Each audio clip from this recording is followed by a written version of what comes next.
Hello and welcome. It's Monday, the 17th of March. You're tuned in to our 10 a.m. newscast coming to you from ARIRANG's news centre in Seoul. Let's take a look at what's making the headlines. Exit polls show more than 95% of voters in Crimea back leaving Ukraine to join Russia. Washington brands the poll illegal. North Korea fires 25 short-range missiles into the East Sea in yet another show of force against the ongoing joint South Korea-US military drills. Plus, President Park Geun-hye is widely expected to lay out her plan for the two Koreas' reunification during her state visit to Germany next week.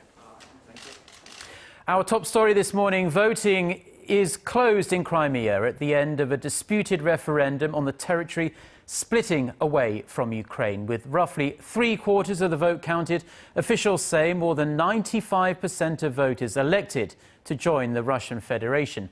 The West is backing Ukrainian claims the referendum was illegal. Connie Lee starts us off.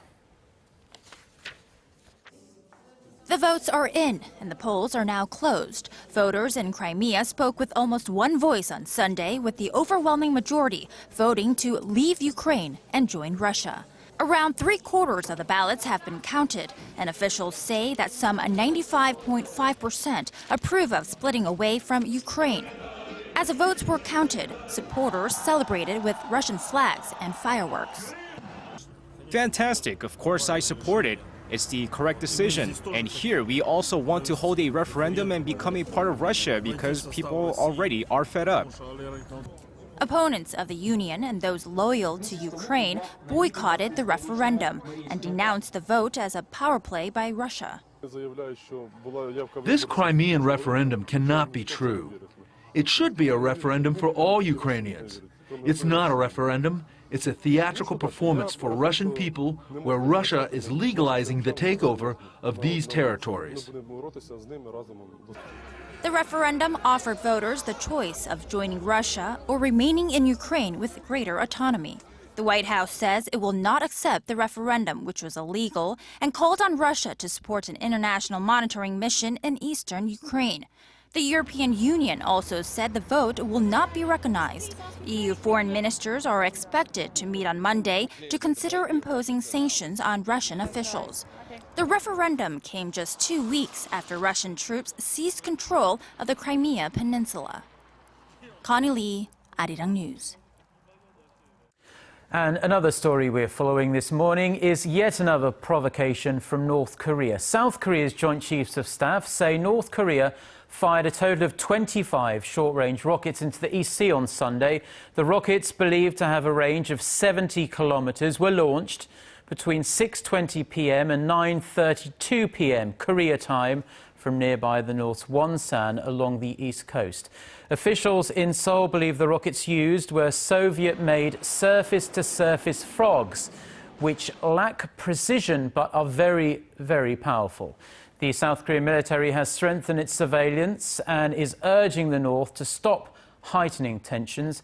These launches are the latest in a series of military provocations by the North in protest against Seoul and Washington's ongoing annual military drills.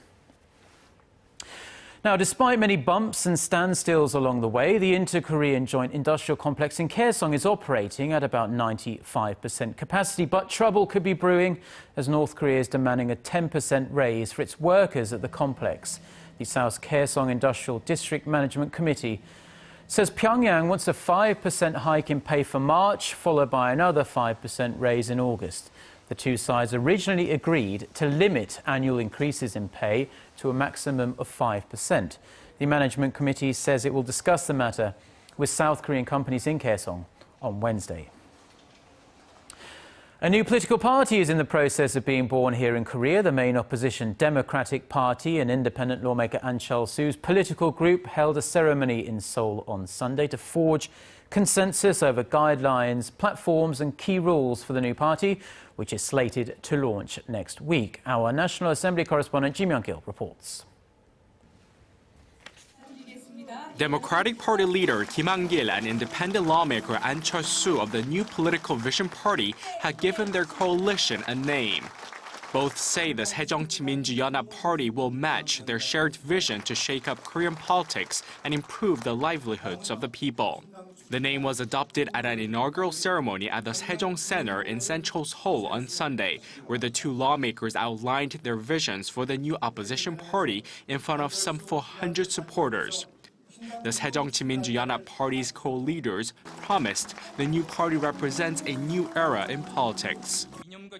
The 새정치민주연합 Party will work towards integrating the regions and overcoming factionalism. Our new party will deliver hope to the people and work in the interest of everyone. The 새정치민주연합 will embrace the ideologies of rational conservatives and introspective progressives. We will work towards improving the lives of the general public. We will win in the June 4th local elections and then win the presidential race in 2017. The new party will work toward abolishing a controversial top-down nomination system, which has given rise to bribery in the past as candidates elbowed for openings. Both leaders pledged to root out irregularities in the public sector and address welfare issues to improve the livelihoods of the people. Referring to President Park Geun-hye's economic democratization push, the new party urged the current administration to rein in conglomerates and create a level playing field for both large and small firms. The 새정치민주연합 Party plans to announce its English name sometime this week. The two sides have formed a task force composed of an equal number of members from both the DP members and An's group. Now that the new party's name and identity has been decided, they will focus on winning the June 4th local elections. Kim Young-gil, ARIRANG News. The most recent entrant into the race to become the next mayor of Seoul has laid out his vision. In a news conference Sunday, former Prime Minister Kim Hwang-sik said that Seoul is a vibrant city, but one overshadowed by a high suicide rate, a record number of traffic deaths and other ills in society. Kim, who served as PM under former President Lee Myung-bak, pledged to turn the capital into a city that saves lives. I, Kim Hwang-sik, as the mayor of Seoul, will make sure the people are happy. I will change and evolve Seoul for the better. That is my responsibility. I owe it to the people and this country. That is why I embark on this journey without hesitation. Kim is competing against two others, multi-term lawmaker Jung Mong-jun and Saenuri Party Supreme Council member Lee Hae-hoon. Seeking the Saenuri Party's nomination as the Seoul mayor candidate, the winner will take on incumbent Park Won-soon in June. Said that a team of South Korea. Get connected to Korea and the world. Join us every weekday for the latest developments out of Korea, Asia, and beyond. On air, on your mobile, and online, we lead the way every day. ARIRANG News. To try and resolve the crisis in Ukraine, the European Union also offers $15 billion. President Park Geun-hye, who embarks on a state visit to Germany next week, is widely expected to lay out her plans for the two Koreas' reunification. Citing sources, Seoul-based Yonhap News says President Park could possibly deliver a message during her four-day trip that starts March 25th. She will likely say the foundation for her reunification policy will mirror Germany's unification. President Park will either give her speech in Berlin or in Dresden, where former German Chancellor Helmut Kohl declared his unification goals all the way back in 1989. Since referring to benefits from a unified Korea as a, quote, bonanza in January, President Park has been pushing for a nationwide discussion on reunification. A presidential preparatory committee on reunification will also be launched next month. Now, have the right conditions finally been set for summit talks between Korean President Park Geun-hye and Japanese Prime Minister Shinzo Abe? President Park is dropping hints that a meeting may happen sooner rather than later. When asked her reaction to Abe's recent pledge to stand by the Kono statement, President Park said it was, quote, fortunate. The 1993 statement apologizes for the sexual enslavement of Korean and Chinese women during World War II. The Japanese daily Sankei Shimbun points out it's the first time President Park has responded positively to any of Abe's comments on historical issues. The two leaders may meet for talks on the sidelines of the Nuclear Security Summit at The Hague on March 24th or 25th. President Park and Abe haven't had a face-to-face meeting since both leaders took office more than 1 year ago. Newly discovered US war documents suggest the Japanese military's use of sex slaves during the Second World War was systematic. Korea's Yonhap news agency says the proof is in declassified documents they obtained through the US National Archives and Records Administration. They show that American authorities had found that sex slaves were categorized as, quote, amenities by the Japanese military during the war. Yonhap News says this proves that the use of sex slaves was organized. China is stepping up efforts to modernize its military. With a stated aim of becoming a digital military power, Beijing is expected to pour 1/3 of its defense budget into developing and purchasing new weapons. Kim Min-ji has the details. Type 052D destroyers, a class of guided missile. Type 054A frigates, a class of multi-role warship, and nuclear submarines. These are just some of the most up-to-date weapons China plans to buy or build this year. According to British military journal Jane's Defense Weekly, China is expected to spend $37.5 billion purchasing and developing new weapons this year. This is roughly 30% of China's defense budget. In line with plans to modernize its air force, China will purchase combat aircraft to enhance its counter-air ability. Earlier this month, China said it would increase its military budget by over 12% this year to almost $132 billion. With the introduction of a modern combat aircraft, China will be able to enhance its counter ability in case of a collision with enemy forces. China's move is seen to be spurred by its territorial dispute with Japan in the East China Sea. China also wants to become the dominant military presence in the Asia-Pacific region. The country's defense budget is currently second only to the United States. Experts say China's investment in new weapons will help transform it into a digital military that meets the levels of the U.S. and Japan. Kim Min-ji, ARIRANG News. Korea's first ever International Electric Vehicle Expo is currently underway on the southern resort island of Jeju. Many automakers believe electric cars are beginning to have a much stronger presence in the market, especially right here in Korea. Na Hyung-kyung reports. They are quiet, eco-friendly, and cost-efficient. Industry watchers say electric vehicles, or EVs, are approaching a tipping point. Automakers are producing cars that run entirely on battery power and are now aiming these vehicles squarely at the mass market. The only thing standing before the mass commercialization of EVs is the required infrastructure. Investment into charging infrastructure needs to be made before the market can expand. The government's support for electric and eco-friendly cars will help boost sales. In fact, the Korean government has been and is still pushing to ensure there are more electric cars on the nation's roads. Up until last year, you had to live in one of the 10 cities chosen by the government to receive subsidies for EVs, but that regulation is expected to be lifted soon. The government continues to provide subsidies for those purchasing electric cars like the one I'm driving right now, and including various tax benefits and other incentives. This year you could get up to $22,000 in subsidies, and that will make electric vehicles a little bit more price affordable and attractive for customers. The world's major automakers are speaking with one voice in their push to provide zero-emission solutions around the world. The commercial director of Renault's EV program says Korea's customer dynamic is a plus to its market potential. What is wonderful in Korea it is that the customers don't have a lot of resistances. They are very open to innovation, they are very open to new technologies, and they accept to go very quickly there. So we still think that 10% of the market in 2020 is a realistic target for EV. Electric cars have been around for decades, but automakers have never been as excited about their mass appeal and viability as they are now. With investment pouring into enhancing battery technology, market watchers say competition in the EV market in Korea is just getting started. Na Hyun-kyung, ARIRANG News, Jeju. The Korean government is trying to register ondol, a common type of underfloor heating found in Korean housing, as a UNESCO World Cultural Heritage.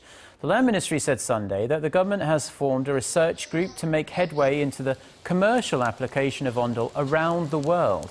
Medical research is also underway to find out more about its potential health effects.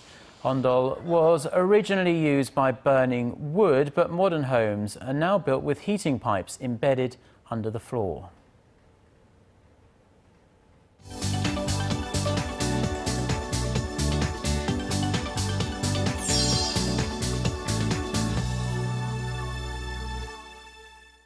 Now, dozens of countries are engaged in the search for missing jetliner Malaysia Airlines Flight 370, as investigators have significantly widened the scope of the search area. For this and other international headlines we're following at this hour, we're going to turn over to our Eunice Kim, who's standing by at the news centre. So, Eunice, we hear this search and rescue effort will now focus on an area reaching as far, I believe, as Kazakhstan.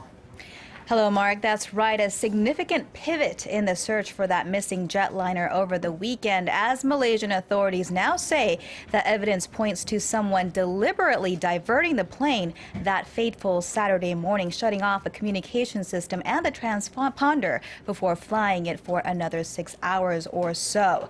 That shifts the nature of the investigation to one that is suspicious, and the 25 countries now engaged in the search will have to scan a much wider suspected route spanning over 11 countries in Asia to the north and vast expanses of the Indian Ocean to the south. Now, Korea joined the search and rescue mission over the weekend with 2 military aircraft. This as authorities comb through the backgrounds of all 239 people on board, including the 2 pilots whose homes were searched over the weekend. Authorities did find a flight simulator at one of the homes, which has been taken in for analysis. And Syrian forces have captured the last remaining rebel stronghold along the Lebanese border, this according to the Syrian government. The strategic victory comes as the town of Yabrud had served as a supply line for the pro-Sunni insurgency.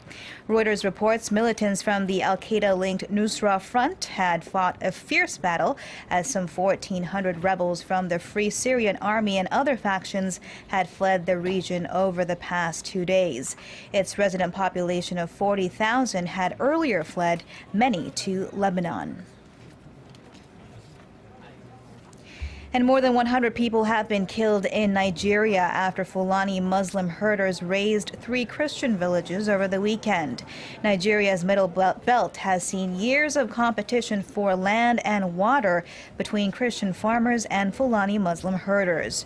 The chief of Chenshi village said gunmen killed the pastor's wife and children and some 50 others in his village alone, adding that another village to the south was set ablaze. More than 100 were also killed last week in similar attacks in nearby Katsina State. And beginning Monday, Parisians will be limited to driving on alternate days. This as the French capital city has been choking on pollution, almost rivaling that of Beijing. Paris saw particulate levels hit 180 micrograms per cubic meter on Friday, more than double the safety limit of 80. For 5 days in running, air pollution levels have exceeded safety levels, triggering government officials to limit Parisians to drive only every other day. Free public transport will continue to be offered following its introduction last Friday.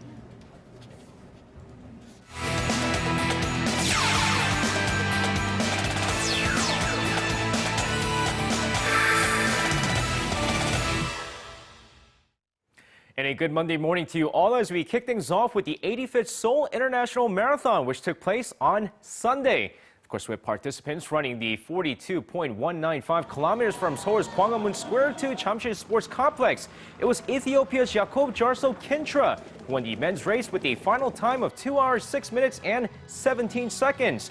Meanwhile, over on the women's race, Hela Kiprop of Kenya finished first with a final time of 2 hours, 27 minutes and 29 seconds. And moving over to the ISG Short Track World Championships in Montreal, Canada, where South Korea's Park Seung-hee continues to dominate the ice weeks after the Sochi Winter Games.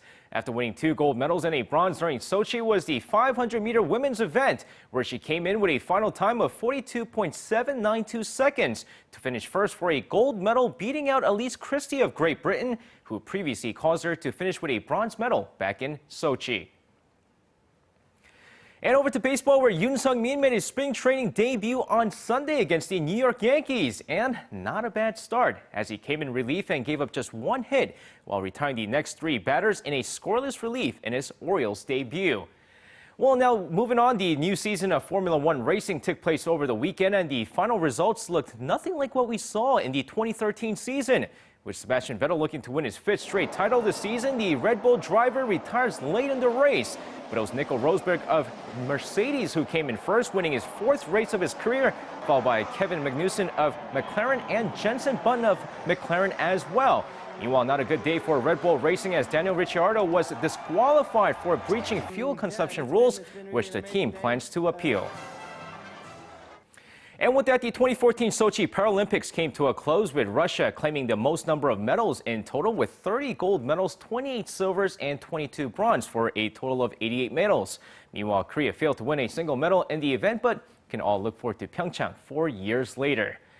Now with that, moving over to some Sunday's K-League Classic action. The Suwon Samsung Blue Wings drew against Hangju Sangmu 2-2 in a high-scoring match, with Jeju United pulling away with a 2-1 victory against the Jeonnam Dragons. Meanwhile, let's take a look at the Ulsan Hyundai Tigers go up against Gyeongnam FC. Of course, going into the match here, now a lot of attempts, but no goals in the first half of the match, as both teams go scoreless after the first half of the match. But here comes the goals in the second half, as Kim Chi-gon finds the back of the net in the 62nd minute as Ulsan goes up 1-0. Just 3 minutes later, here's Kim Shin-wook this time. Let's make that 2-0 Ulsan.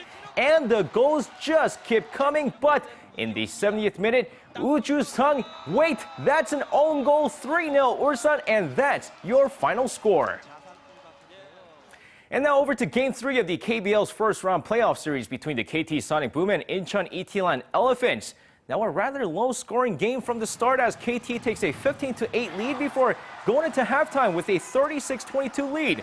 Despite the low-scoring game, KT continues to run away with the game in the second half before a late rally by Incheon in the 4th quarter of the game.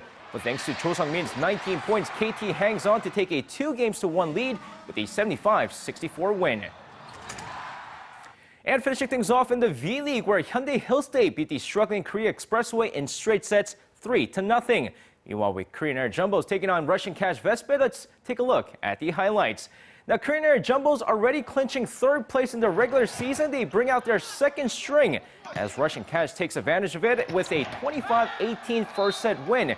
But things changed in the next 3 sets, as the Jumbos managed to sweep the next 3 sets as they beat the 6th place Vespets 3-1. And that's going to wrap it up for me. This has been SJ. Have a great rest of the day, and see you guys again for your sports needs.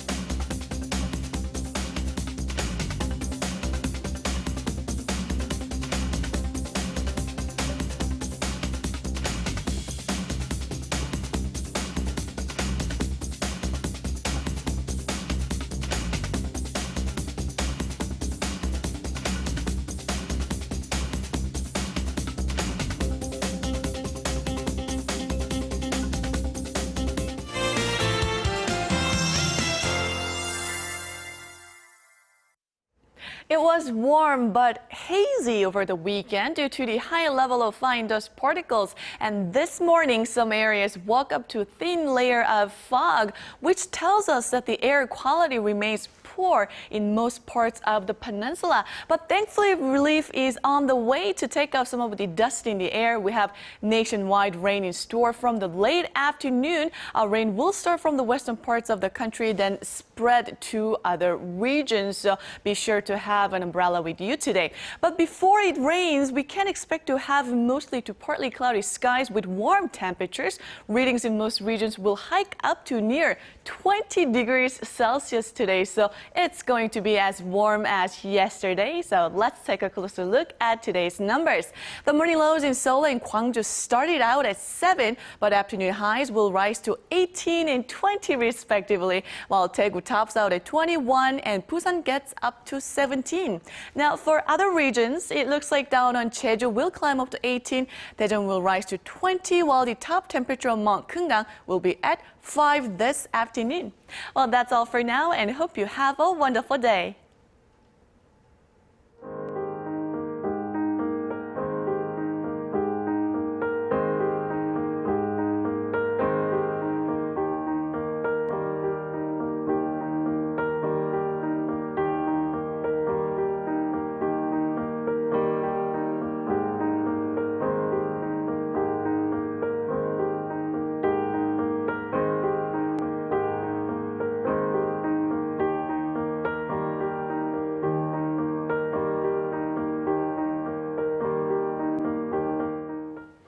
And that's all for now. We'll be back at noon Korea time. In the meantime, you can always catch up with what's been happening on our website, arirang.co.kr/news.